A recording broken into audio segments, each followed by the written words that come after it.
बातमी ठाण्यातल्या घोडबंदर परिसरात रास्ता रोको करण्यात आलाय। वाहतूक कोंडीला वैतागून घोडबंदर परिसरातील नागरिकांनी आता आंदोलनाचं हे हत्यार उपसलंय। ठाणे पालिका आणि सरकार विरोधात नागरिक जोरदार घोषणाबाजी करतात। अधिकची माहिती जाणून घेऊयात आमचे प्रतिनिधी गणेश थोरात यांच्याकडून। गणेश, काय सांगाल, काय नेमक्या या नागरिकांच्या मागण्या आहेत?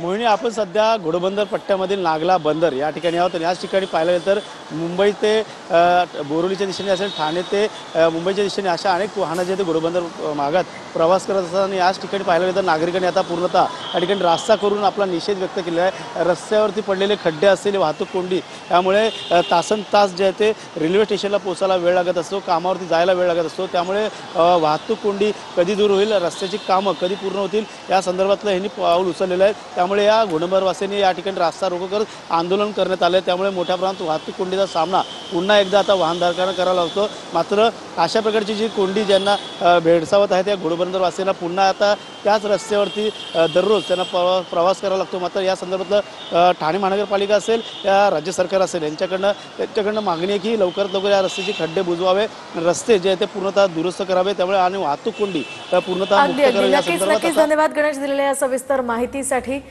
दरम्यान आता या लोकांची समस्या लवकर सुटावी अशी मागणी होती।